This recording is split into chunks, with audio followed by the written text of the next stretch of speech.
देखिए इसका स्पीडोमीटर भी नहीं है। और बड़े शौक से उन्होंने ये गाड़ी ली थी और इस गाड़ी के ऊपर बच्चों और बच्चियों की पिक एंड ड्रॉप का काम करते थे, लेकिन ये सैलाबी रेला जो आया उसने ये सब कुछ तबाह कर दिया। और इस तरह के बहुत सारे ऐसे लोग हैं जो इस वक्त अपने नुकसान को पूरा तो नहीं कर सकते, लेकिन देख रहे हैं हसरत के साथ कि इनके साथ ये क्या हुआ। ये देखें, अभी तक यहाँ पर पानी मौजूद है और मीडिया के लोग भी यहाँ पर मौजूद हैं जो इस वक्त रिपोर्टिंग कर रहे हैं यहाँ पर।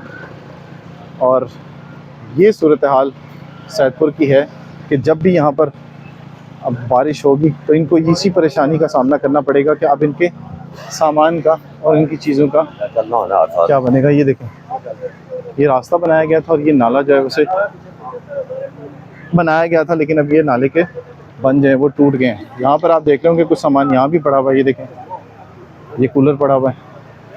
तो ये सूरत हाल है सैदपुर की, जो एक बड़ा खूबसूरत और बड़ी अच्छी जगह। ये देखें, पहाड़ कितने खूबसूरत लग रहे थे, इसे मॉडल विलेज कहा जाता है, लेकिन यहाँ के लोग जो हैं वो गुज़िश्ता रोज़ से इस मुश्किल का सामना कर रहे पड़े। अगली वीडियो तक दीजिए इजाज़त, अल्लाह हाफ़िज़।